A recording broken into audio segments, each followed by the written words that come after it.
Thank you for tuning in to Adjusting the Lens, Forced Opportunities, stories that highlight individuals who are living their lives and doing that well in spite of having disabilities or other challenges in their lives. My name is Karen Kowalski. I am an occupational therapist and will be your guide on this journey.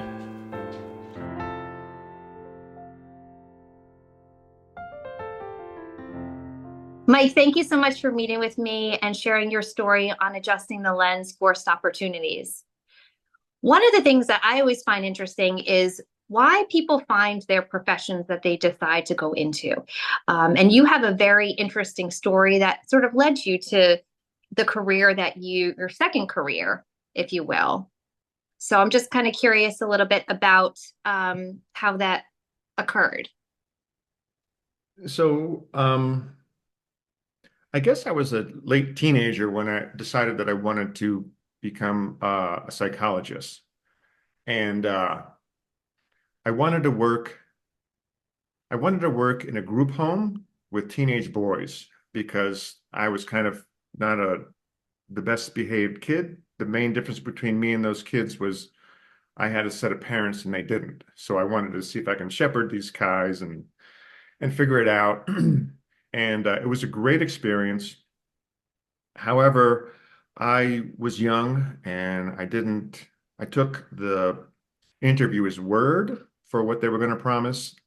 And they were going to pay for my master's degree, my all this and that. And then when I finally hooked up and found some satellite courses, they said that they were going to pay half. And I said, okay. Then I went to sign up and they said, we're not going to pay. And I had nothing to do. I had no recourse because I didn't sign a contract to deal with that specific question.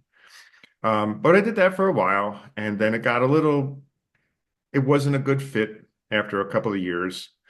And one of my buddies was like, why don't you try firefighting? You're kind of crazy. You can go back to school, you can get a pension, health benefits.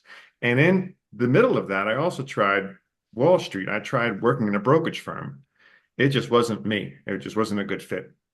So I tried out for the fire department. Took me maybe 3 years, and I was a dispatcher at the fire department at the time to try to get on the job because it's a very difficult job to get.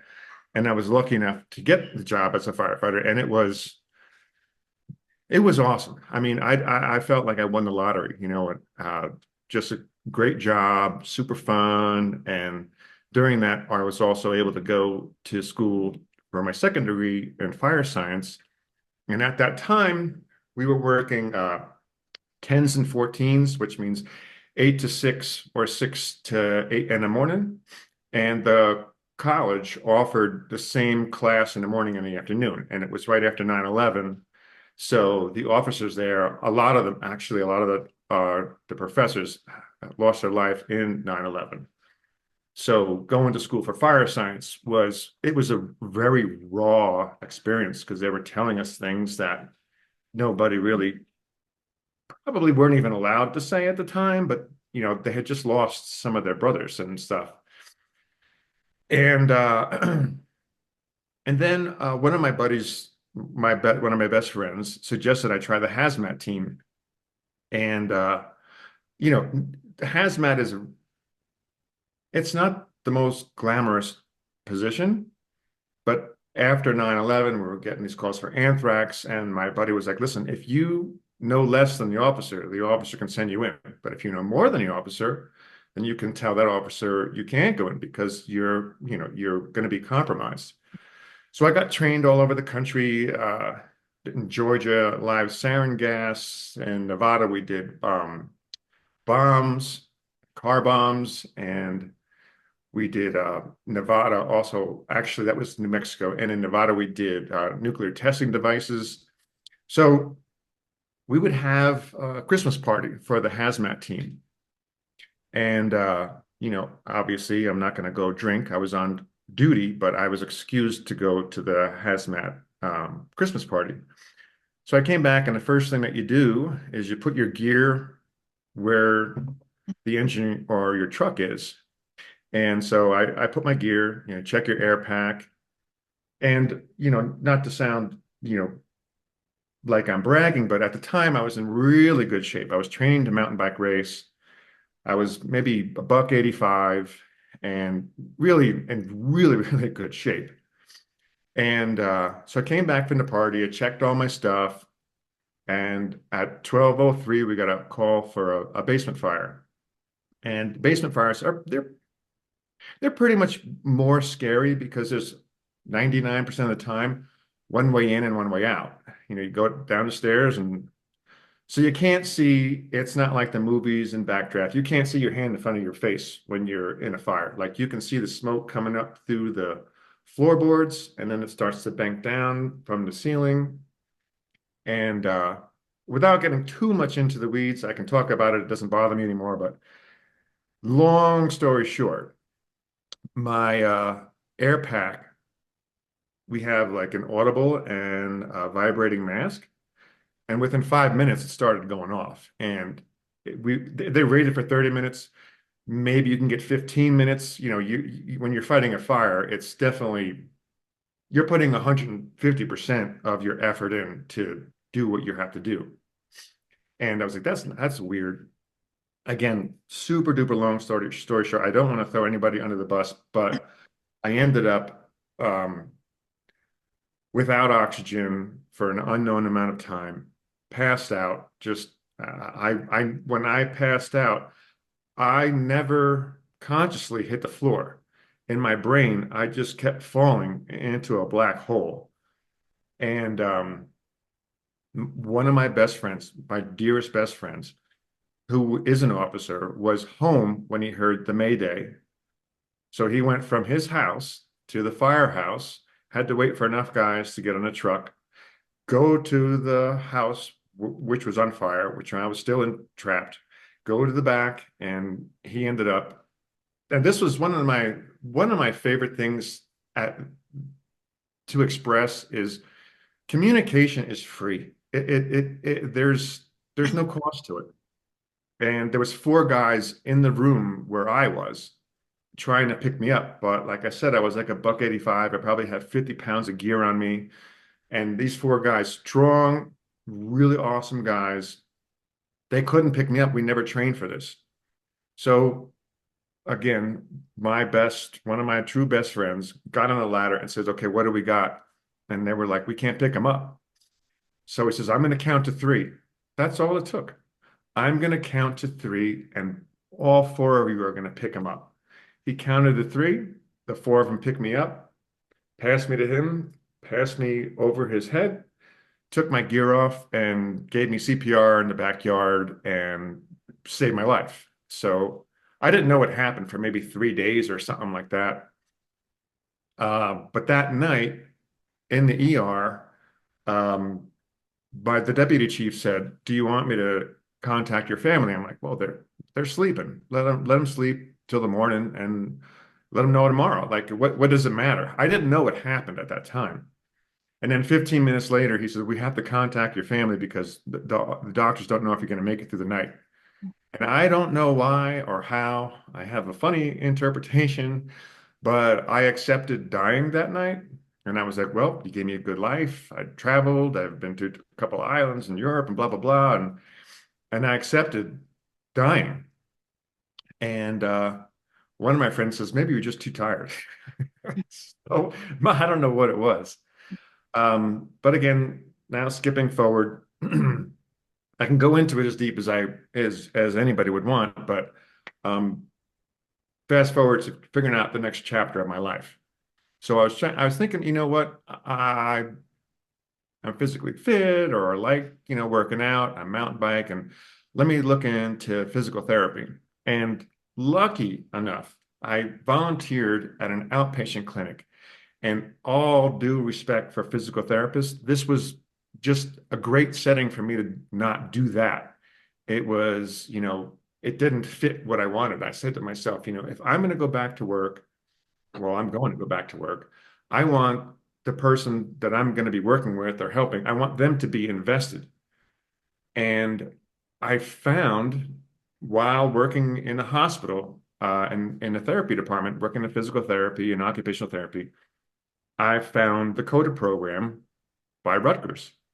And now I was just thinking, I think this would be a good fit. And as you know, Karen, my original thought process was to work with veterans and or amputees because I felt, these people, they want to get back. They want to put on their pants, they want to put their shoes on, they want to eat breakfast or whatever it might be. That's what I want to do. And up until I think it was my last semester, I worked in a great my one of my last situations was working in a school. And a school, I never ever thought I would work in a school with special needs. Because back in Rutgers, back in '93, I tried to double major with psychology and teaching. I couldn't maintain a 3.5 with the two majors, but I did work in a school with special needs kids. And these kids, I mean, I'm not that old, but OT has changed a lot since 92, 3. And, these kids were beyond my capacity. But this school that I worked in for my field work, I said I could do this. I think I could do this. And I know you don't like when I give you a shout out, but when you said, "Hey, Mike, there's a school that's hiring, why don't you just check it out?" And it was right in town. And I, I can't say how blessed I am that you suggested that. And the person that was my mentor, I don't know, am I allowed to say names but her name is Mary Rooney. She's so awesome. Well, I call her my work wife. She is just a beautiful person in and out. Sometimes you just click with someone and we clicked really well. And I just fell in love with a new career. Like I thought like a firefighter, like you almost kind of I know it sound corny, but you almost feel like a superhero. You're going in to a building that's on fire and I said, there's nothing better than this. And my wife would call me, "How was your day?" She stopped asking me how my day was because she was sick of me saying how awesome my day was. It was just really a fun experience. I mean, I had some really difficult behavioral kids that I had to deal with. And, there was, some struggles with some of them. But I loved it. I loved them and I loved what I did. And, I saw the gradual progress that I was making. And it really was something that I can't, I don't feel I can do it justice by saying how much I enjoyed doing it in that school. And to be quite honest, that's probably was one of the most difficult things to leaving New Jersey. Christy and I knew we weren't going to retire in New Jersey because of many reasons, taxes and weather and the winters. And I don't want to throw too much shade on New Jersey, but the winters were depressing and we knew that we had a mission. So we set on a mission, a 5-year mission, 6 and change years ago. We started like driving across country, but got a little camper and we drove across country, I don't know, 5 or 6 times, been to a bunch of national parks and stuff. And was one of the weirdest things. Like first it was Colorado, then it was Utah, then it was Arizona, and we were looking at Flagstaff, and we went a few times, and then we had lunch with a dear friend of ours who lives in Prescott, Arizona. And we had lunch with him the day before we left, as I was going to do hippotherapy. I interviewed for a job in Flagstaff, got the job, thought it was awesome. And on the next day, we go to the airport and in Flagstaff, it's March, April, or something like that. And it was snowing. And the guy was like, "Well, hey, listen, if the plane can't land in 10 minutes, it's going to be diverted." And that's it. We're stuck. So 10 minutes later, the plane is gone. Christy's got this nice plane app and she sees the plane going to Phoenix. We get up, get our, uptight East Coast selves and get ourselves ready to figure out the problem. I go to call my buddy up and I'm like, "Hey, man, our flight's canceled." He said, "Come on down, come stay with us." So I get up, I get on the car rental line. Christy gets on the airplane line, change our flight to Phoenix. And we start driving to Prescott. A 5-year plan. We're looking for a home. On the way to Prescott, Christy finds the house that I am now sitting in. Wow. And so I said, well, I know I'm going to take a big pay cut because I definitely got a good, I did pretty well at ECLC, a great school. I loved it, still love it. I knew I was going to take a pay cut, but I knew that school-based OT out here was not going to be for me. And one of the, to me, the most complex part of OT is sensory. I still am trying to figure it out. You know, I've taken courses. I mean, it's just so complex.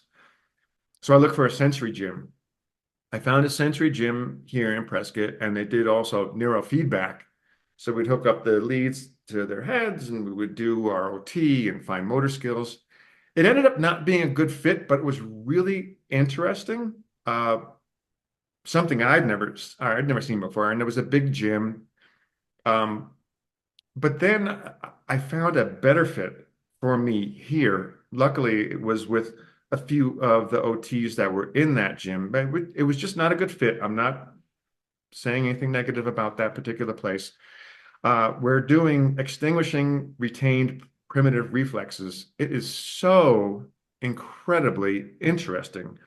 There's a Dr. Malillo. Let me see if I can get that. Disconnected Kids, a book. I like to do audiobooks. It is super duper interesting, and I've only been there for a few months now, and I've noticed global changes in some of the kiddos. Like one of the parents came up to me and was like, "My son can read better by doing these specific exercises and then fine motor skills with these kiddos." It's really fascinating, and I'm super lucky. You know, when I tell my story to someone who's interested enough to hear it, you know, it can sound, you know, depressing. I got almost died. I got divorced, raising, you know, kid on my own. You know, it sounds like a bad story, but I'm so blessed. My wife and I are living in a beautiful area of the country. I'm a super duper bike nerd, and there are mountain bike trails, a 10-minute bicycle ride outside of our home.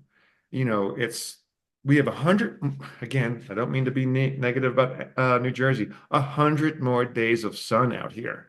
It just, for me, it is uplifting. It is just, and again, it was, you know, trying to figure out what the next phase of my life was. I was thinking, you know, I had a mobile bicycle business before I found OT, and it was good. It wasn't like crazy making a lot of money or anything, but it was satisfying.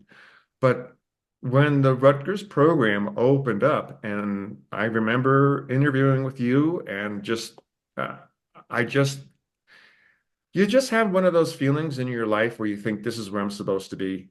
And that was what that program gave to me. And I'm not gonna, I know you hate this, but I just enjoyed how incredibly accurate, perfect. When you would have a course, you would say, we're going to do this, this, and this at this time. I was like, how does she do this? Because they were hours long, but it was very challenging. I will say, my first degree, psych, second degree in fire science, that coder degree, that really was challenging. Well, it was so compressed too. There was like just a short period of time. We had to stuff all that information into everyone's brain. So yeah, and do it well and pass. So It was definitely. awesome. And it was fun because like you're in this course with these people, these students, and those students I'm still friends with. Like we still maintain, you know, a really loving communication with one another. It really ended up nice. I mean, it was Shannon Moran, her mom. She owned 5 hand clinics, and you know, just a great experience. Really, really, really super fun. And it's interesting to say, you know, that you were mentioning earlier, you know, being a firefighter, you know, that's like people look at as like a superhero and everything too. And then thinking of the work that you did in the school systems, you know, you were a superhero to those kids, you know, so that, right? I mean, it was just your story, and what an incredible story it was. You were able to kind of take those adversities and be able to, still give back to the world, but in a completely different context, in almost two separate lives. It, it, sometimes I think like I had a full-time professional firefighter. I had a landscaping business. I was working on my house. I was probably 110 plus hours a week. And I don't know if I could ever do that in my life again. But at that time of my life, I was able to do that and be happy.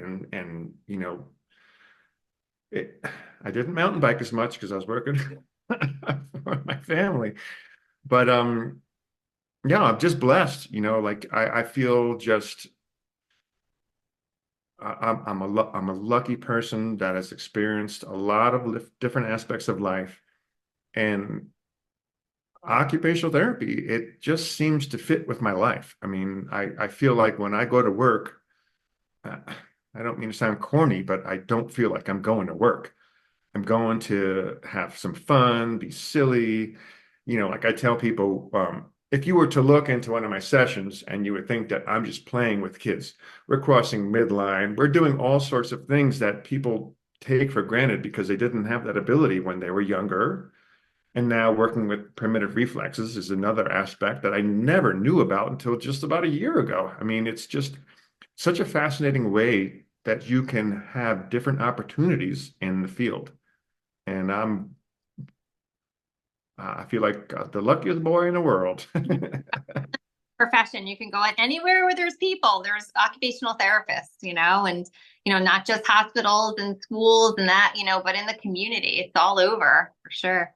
Yeah. One of the interesting things that you were saying in your story, it just kind of struck me a little bit, was the importance of communication, and how that really saved your life. The 1, 2, 3 lift out, and then I just think about, like when we do transfers and, as, OTs and PTs, and how the importance of communication too, to prevent any injuries on our end too. So I just felt that was kind of an interesting parallel there from one, that you're getting like a transfer there, and then there you go into a different profession, and, kind of a similar thing, but communication, across the board, always so important. Yeah. And what drives me so crazy is, it's not just OT, it's not PT, speech.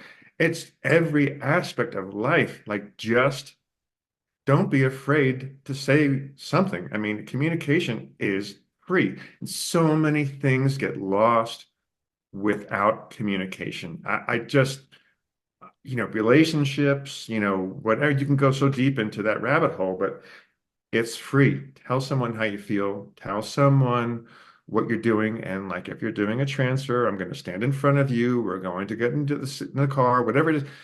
It's for free. I just can't wrap my head around why people just don't talk. It's been really kind of a game changer for every aspect of life. Just tell someone. And you get over it. I always say the cover up is worse than the crime. Just say it, get it off your mind, and you're done. Right. That's great. Well, Mike, thank you so much for your story. It's just, again, so interesting to see where people kind of, move through in their life in different phases, and, how people choose their professions, and, yet have the same kind of, themes throughout all your professions too, as, you certainly did. So, any other final thoughts here, or, words of advice for others who are, kind of maybe going through some times that might be a little bit more difficult, or? I I think the only thing for me is I remember after my accident, divorce, and I was upset, and I was upset with being upset, but that's part of the process of getting to the other side. So it's okay to make a mistake. It's okay to be upset. This is not permanent.